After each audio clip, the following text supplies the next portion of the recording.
በስመ አብ ወወልድ ወመንፈስ ቅዱስ አሐዱ አምላክ አሜን። ውድ የዓሊ ሚዲያ ተከታታዮች እንደምን ከረማችሁ? አሜን። የአምላካችን ስም የተባረከና የተመሰገነ ይሁን። በባለፈው ሁለት ክፍላቶች ላይ እንዳየነው ስለ ነገረ መስቀል ከብሉይ ኪዳን ከዓለም መላእክት አንስቶ እስከ ሐዲስ ኪዳንና አሁን ያለበትን ቅርጽ እንዴት ያዘ የሚለውና በኢትዮጵያስ እንዴት ሊገባ ቻለ የሚሉትን ጽንሰ ሐሳቦች ተመልክተናል።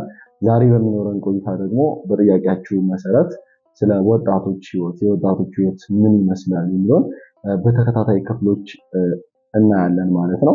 በዛሬው ክፍል ላይ ግን ወጣቶች ኃይላቸው ምንድነው? ወጣት የሚባሉት እነማን ናቸው? ወጣቶች ምን አይነት ምኞት ያጠቃቸዋል? እንዲሁም ደግሞ ፈተናዎቻቸውስ የሚለውን አጠር አድርገን ለመግለጽ እንሞክራለን። ሼር፣ ሰብስክራይብ በማድረግ የቤተሰባችን አካል እንዲሆኑ በአክብሮት እንጠይቃለን ማለት ነው። ወጣቶች የሚባሉት እነማን ናቸው ስንል ቤተክርስቲያናችን ወጣቶች የሚባሉትን ምንም ያህል እንኳን በአሃዝ ለማስቀመጥ ቢቸግርም ቤተክርስቲያናችን ግን ከ20 እስከ 40 ዓመት ድረስ ያሉ ሰዎችን ወጣት ያለች ትጠራለች ማለት ነው። ስለዚህ ወጣት የሚባለው እንደ ቤተክርስቲያናችን አስተምሮ 20 ዓመት ከሞላቸው ጀምሮ እስከ 40 ዓመት ድረስ ያሉትን ወጣቶች ይባላል ማለት ነው። ሰው እንደሚታወቀው በመጽሐፍ ቅዱስ ከአራቱ ባህሪያተ ሥጋ እንደተገነባ ይታወቃል። እነዚህን አራቱ ባህሪያተ ሥጋ ሰው በምድር ላይ በሚኖርባቸው ሰዓታት ወይም ደግሞ በሚኖርባቸው ጊዜያት ተከፋፍሎ ይገለጻል ማለት ነው። 20 ዓመት ሁሉ ይደርሳቸዋል አራቱን ባህሪያተ ሥጋ ማለት ነው። እነዚህንም ለማየት ስንሞክር ከ1 ዓመት እስከ 20 ዓመት ያለው አካል ዘመነ ነፋስ ወይም ደግሞ ከአራቱ ባህሪያተ ሥጋ አንዱ በሆነው በነፋስ ይመሰላል። ይህም እንዴት ነው የሆነው ቢባል ነፋስ እንደሚታወቀው አንድ መቀመጫ የለውም። ተደራሽነቱ ሁሉም ጋር ነው። ቶሎ ቶሎ ቦታዎችን የመልቀቅ ጸባይ ያለው። ህፃናትም እንግዲህ ከ1 እስከ 20 የሚባሉት ባለው እድሜ ክልል ውስጥ የሚቀመጡት ህፃናት ናቸው። ህፃናትም እንግዲህ አይምሯቸው ወደ መራቸው ፍላጎታቸው ወደ መራቸው ጽንሰ ሐሳብ ሳይዙ ወይም ደግሞ ሰከን ሳይሉ ነገሮችን የሚያከናውኑበት እድሜ በመሆኑ በንፋስ ይመሰላሉ ማለት ነው። ሁለተኛው ደግሞ ከ20 እስከ 40 ያሉት ወጣቶች ብለን የገለጽናቸው ናቸው።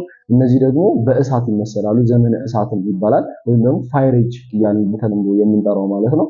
በዚህ እድሜ ላይ ወጣቶች ክፉና ደጉን እየለዩ የሚመጡበት ማድረግ ያለባቸውንና ማድረግ የሌለባቸውን ነገር እያወቁ የሚመጡበት እድሜ ላይ የሚደርሱበት ሁኔታ ይፈጠራል ማለት ነው። ስለዚህ በዚህ ጊዜ ወጣቶች ብዙ ነገሮች ያጋጥሟቸዋል። ከህይወት ጋር ፍጥጫ ያጋጥሟቸዋል። ህይወትን ወደ መታገል ያመራሉ። ለነሱ የሚጠቅማቸውና የማይጠቅማቸውን ነገሮች ወደ መለየትም ይሄዳሉ ማለት ነው። ስለዚህ ወሳኙ የህይወት አካል የሚባለው በዚህ በወጣትነት እድሜ ላይ ያለውን ይጀምሩበታል ማለት ነው። ቀጣዩ ደግሞ ከ40 ዓመት እስከ 60 ዓመት ያለው የጎልማሳነት እድሜ በዘመነ ማይ ወይም ደግሞ በማይ ይመሰላል፣ በውሃ ይመሰላል ማለት ነው።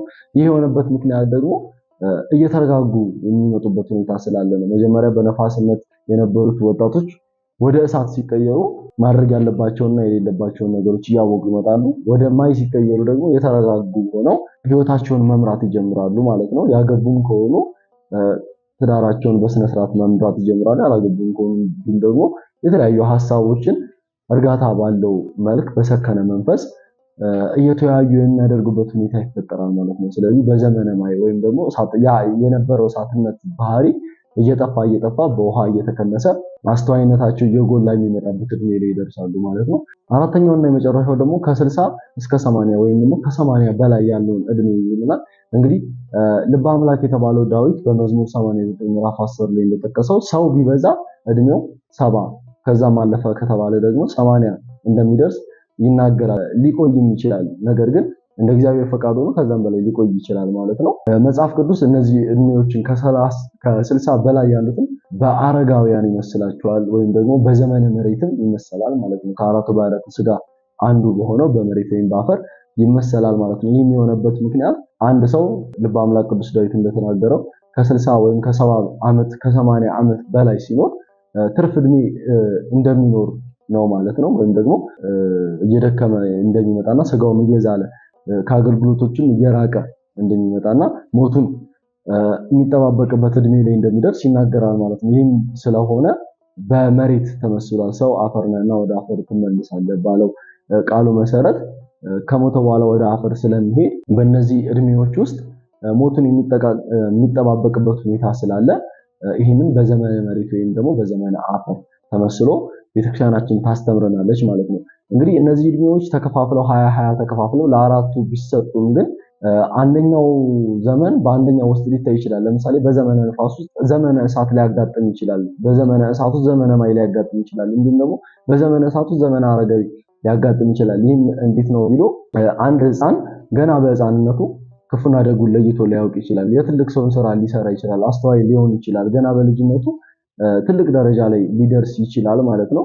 ይህም በዘመነ ነፋስ ላይ ዘመነ እሳት ሊገባበት ይችላል። እንዲሁም ደግሞ ዘመነ እሳትም እስከ 20 በህፃንነት ሊከሰት ይችላል። እንዲሁም ደግሞ በጎልማሳነት እስከ ጎልማሳነት ሊሄድ ይችላል። ይሄ ዘመነ ነፋስ የተባለው እስከ 20ዎቹ እድሜዎች ውስጥ ሊያከናውን ይችላል። በአረጋውያንም ሊያጋጥም ይችላል። አንድ ሰው ምንም ያህል እንኳን ትልቅ ቢሆን ነጭ ፂም ቢያበቅል የህፃንነት ባህሪው ላይለቀው ይችላል። ትልቅ ሆኖ አረጋዊ ሆኖ እንኳን ህፃን ሊሆን ይችላል ማለት ነው። ስለዚህ እነዚህ ባህሪዎች ምንም እድሜ ሊወሰንላቸው ተወራራሽነታቸው እንዳለ ነው ማለት ነው። እድሜ የተወሰነላቸው ግን በብዛት የሚታዩት በዛ እድሜ ክልል ውስጥ ስለሆነ ነው ማለት ነው። መጽሐፍ ቅዱስ ይህንን ሲያስረዳ ሁለተኛ ዜና መዋዕል ምዕራፍ 27 ከቁጥር 1 ላይ ስለ ኦዚያን ሲናገር የ16 ዓመት ጎልማሳ የነበረው ኦዚያንን በማለት ይገልጻል። በ16 ዓመታችንም ጎልማሳ ልንሆን እንችላለን፣ እንደ ትልቅ ሰው ልናስብ እንችላለን ማለት ነው። ስለዚህ እነዚህ አራቱ ባህሪያተ ስጋዎች በየእድሜያችን ሊወራረሱ እንደሚችሉ ልብ ማለት ይገባል ማለት ነው። በተጨማሪ ደግሞ የልጅ አዋቂ የመሆን እድል ሊያጋጥም ይችላል። ገና ልጅ በልጅነቱ አዋቂ ሊሆን ይችላል። ሁሉን ነገር የሚያውቅ የሚገነዘብ ሊሆን ይችላል። እንዘ ሕፃን አረጋዊ የሚባለው ማለት ነው። ልጅ ሕፃን ሳለ አረጋዊ ወይም ደግሞ ሽማግሌ ሊሆን ይችላል ማለት ነው።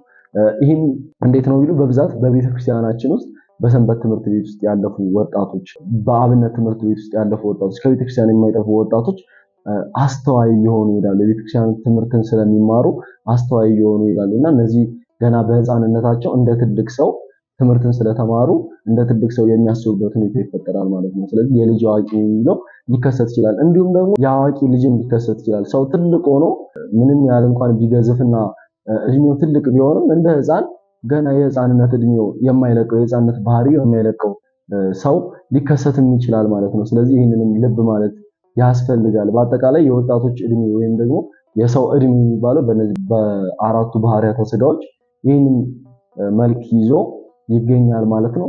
ሌላኛው የምናልፈው ወደ ወጣቶች ምኞት ነው። ምኞት ምንድን ነው የሚለውን ስናይ ምኞት የሚባለው እንግዲህ አንድ ነገር ለማድረግ ወይም ደግሞ ለማከናወን በውስጣችን ፍላጎት ሲያድር ነው። ስለዚህ ይሄ ነገር የሚከሰተው ደግሞ በአብዛኛው በወጣቶች ላይ በጉልህ ይታያል። በእኛ በወጣቶች ላይ በጉልህ ይታያል ማለት ነው። ምን አይነት ምኞት ሊከሰትብን ይችላል ለሚለው ዘርፈ ብዙ ምኞቶች አሉ። ለምሳሌ የሱስ ምኞት አለ፣ የዝሙት ምኞት አለ፣ የጌጥ ምኞት አለ፣ እንዲሁም ደግሞ የሥራ ምኞት ሊኖር ይችላል። በመንፈሳዊ ስናየው ደግሞ ትልቅ ደረጃ የመድረስ ምኞት ሊኖር ይችላል። ሁለት ምኞቶች አሉ ማለት ነው። ምኞት ስጋዊና ምኞት መንፈሳዊ ማለት ነው።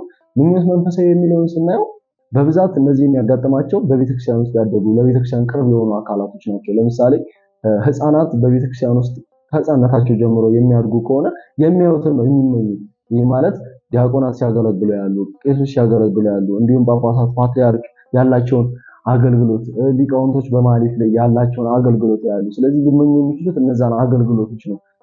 በሊቃውንቱ ቦታ ሆኜ እኔም እንደ ሊቃውንቱ ወረብ መወረብ ብችል፣ እኔም እንደ ሊቃውንቱ ማህሌትን ማገልገል ብችል፣ እንዲሁም እኔ እንደ ጳጳሳቱ መባረክ ብችል፣ እኔ እንደ ጳጳሳቱ መቀደስ ብችል፣ እኔ እንደ ካህናቱ እንደ ዲያቆናቱ መስቀል ይዤ በቤተ መቅደስ ውስጥ መመላለስ ብችል ብለው መንፈሳዊ ምኞት፣ ጥሩ የተባለ ምኞት ያድርባቸዋል ማለት ነው። በተቃራኒ ደግሞ በስጋዊ ምኞት ሊያድርባቸው ይችላል። ይህ ምኞት ደግሞ እንዴት ነው ቢሉ ከአቻ ግፊት አንጻር በአካባቢያቸው ያለውን ነገር በማየት በአካባቢያቸው የተመቸ ነገር ከሌለ፣ ሱሰኞች ካሉ፣ ለዝሙት የሚቀርቡ ሰዎች ካሉ፣ እንዲሁም ደግሞ እነሱን ሊያሳስቱ የሚችሉ ሴቶች ካሉ ምኞታቸው የሚሆነው ወደ ፍትወት ነው። እኩይ ፍትወት ወደሚባለው ምኞት ያደላል ማለት ነው። ስለዚህ እነዚህ ምኞቶች ደግሞ ወደ ከባዱ ኃጢአት ወደ ዝሙት ሊያቀርባቸው ይችላል። ይህንን ደግሞ መጠንቀቅ ያስፈልጋል ማለት ነው። ወጣቶች ስንሆን እነዚህን የምኞት ጾር መጠንቀቅ ያስፈልጋል። መጽሐፍ ቅዱስም ከተግባር ኃጢአት ይልቅ የምኞት ኃጢአትን ፍራ ብሎ ተናግሯል ማለት ነው። በምኞት የምናስበው ኃጢአት ከተግባር ኃጢአታችን ሊበልጥ ይችላል። ይህ የሚሆነበት ምክንያት በተግባር የምንሰራው ኃጢአት አንድ ኃጢአት ሊሆን ይችላል ወይ ሁለት ኃጢአት ሊሆን ይችላል። በምኞት ግን ሁሉንም ነገሮች ባየንባቸው ቅጽበቶች ልንመኝ እንችላለን። ስለዚህ እነዚህ የምኞት ኃጢአታችን መጥፎ ደረጃ ላይ እንደሚያደርሱን ልብ ልንል ይገባል ማለት ነው። እንግዲህ መጽሐፍ ቅዱሳችን በብሉይ ኪዳን ሁለት ህጎችን በእነዚህ በወጣቶችና በህፃናት መስላ ትገኛለች። ይህም ህገ ልቦናና ህገ ኦሪት ነው። ህገ ልቦና በህፃናት ይመስላል። ይህም የሆነበት ምክንያት በህገ ልቦና ይኖሩ የነበሩ ሰዎች ምንም የተጻፈ ህግ ሳይኖራቸው በልቦናቸው ወይም በአእምሯቸው እግዚአብሔር እንዳለ አምነው እግዚአብሔር ይፈልጋል ወይም ደግሞ ለእግዚአብሔር ይገባል ያሉትን መስዋዕት የሚያቀርቡበት ሁኔታ ነበር። ለእግዚአብሔር የሚገዙበት ሁኔታ ነበር። ነገር ግን ምንም አይነት የተጻፈ ህግ ሳይኖራቸው ወደ መሰላቸው ነበር የሚሉት። ህፃናትም እንደዚሁ ምንም የሚያውቁት ነገር ሳይኖር ክፉና ደጉን የመለየት አቅም ሳይኖራቸው አይምሯቸው ወደ መራቸው ልጅነታቸው ወደ መራቸው የሚያከናውኑበት ነገር ስላለ በህገ ልቦና ህፃናት ይመስላሉ ማለት ነው። በህገ ኦሪት ደግሞ ወጣቶችን እንመስላቸዋለን። ይህ የሆነበት ምክንያት ወጣቶች ዘመነ እሳት ላይ ሲደርሱ ክፉና ደጉን እንደሚለዩት ሁሉ በህገ ልቦና የነበሩ ሰዎች በኦሪት በሙሴ ህግ ሲሰጣቸው ክፉና ደጉን ለይተው ማድረግ ያለባቸውንና ማድረግ የሌለባቸውን ከእግዚአብሔር ዘንድ ተለይቶ ስለተሰጣቸው በዛ ህግ መሰረት መመራት ችሏል። ስለዚህ ማድረግ ያለባቸውን ያውቃሉ፣ ማድረግ የሌለባቸውን ያውቁ ነበረ ማለት ነው በህግ ውስጥ ስለሚኖሩ።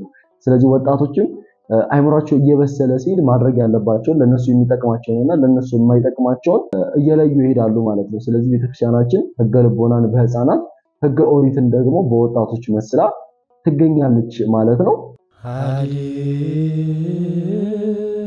ቅዱስ ጳውሎስ በሮሜ መልእክቱ ምዕራፍ 7 ቁጥር 23 ላይ እንዲህ ሲል እናገኛለን።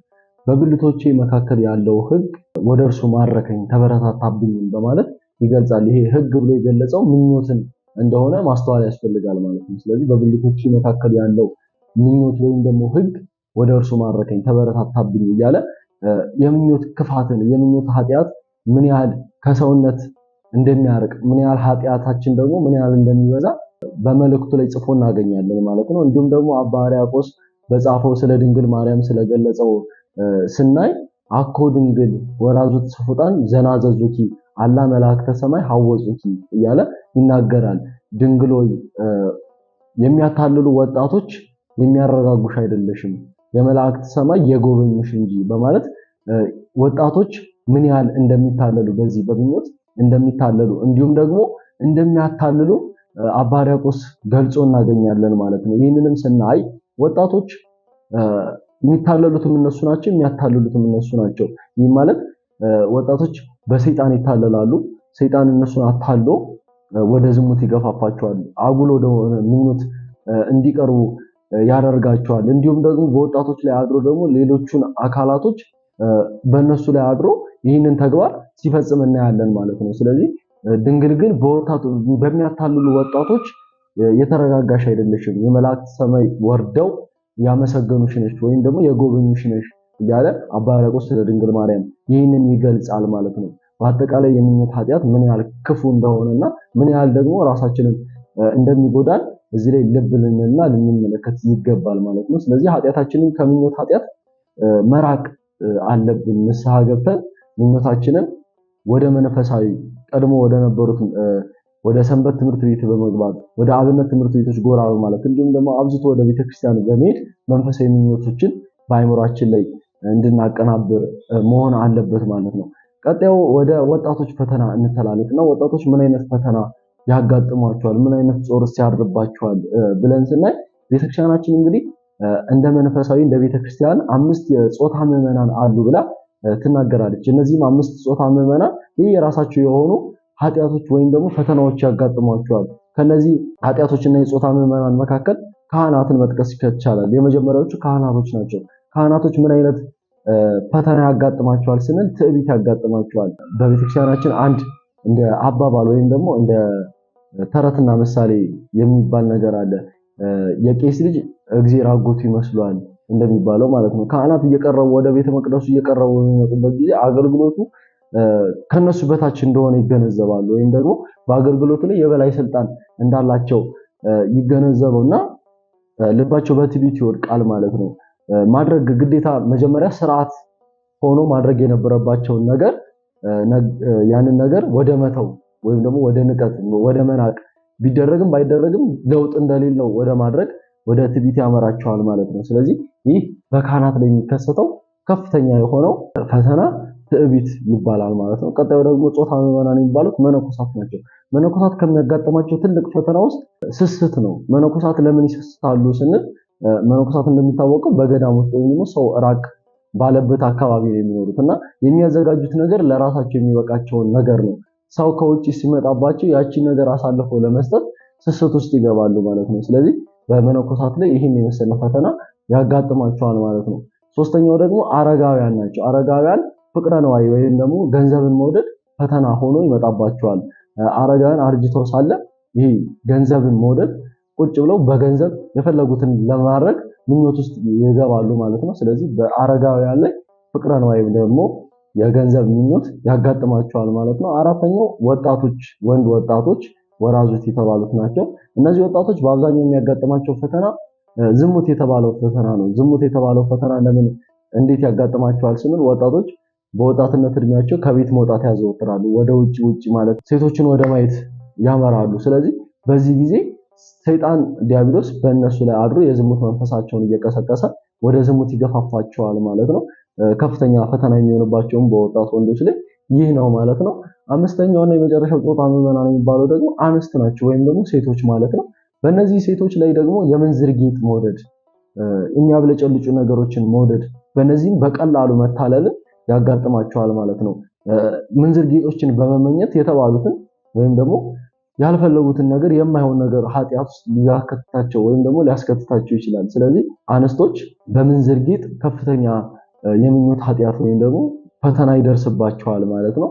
እነዚህን ፈተናዎችም ክፉና ደጉን በመለየት በማስተዋል ልናልፋቸው ይገባል ማለት ነው። በአጠቃላይ ወጣቶች ይህን የመሰለ ፈተናዎችንና ምኞቶች ያጋጥሟቸዋል ማለት ነው። በቀጣይ ክፍላችን ደግሞ ፈተናዎቹን በደንብ ለመተንተን እንሞክራለን። ምን አይነት ፈተናዎች ያጋጥሟቸዋል፣ ምን ያህል መንፈሳዊም ስጋዊም ብንሆንም እንኳን ወደ መንፈሳዊ ብናደላም ወደ ዓለምን ብናደላም ምን አይነት ፈተና እኩል ያጋጥመናል የሚለው ለምሳሌ እንደነ ግብረ አውናን እንደ ህልመ ሌሊት ያሉትን ፈተናዎች መፍትሄዎቻቸውንና እንዴት ያጋጥሙናል፣ ምንስ ማድረግ አለብን የሚለው በቀጣይ ክፍላችን ላይ እንደምንገልጽ እንወዳለን ማለት ነው። በጥያቄያችሁ መሰረት ይህንን ክፍል እንደመለስን ተስፋ እናደርጋለን። እናንተም ሼር በማድረግ ኮፒ ሊንክ በማድረግ እንዲሁም ደግሞ ሰብስክራይብ በማድረግ ቤተሰብ እንድትሆኑን ስንል በአክብሮት እንጠይቃለን። ወስብሐት ለእግዚአብሔር ወለወላዲቱ ድንግል ወለመስቀሉ ክቡር። ይቆያል።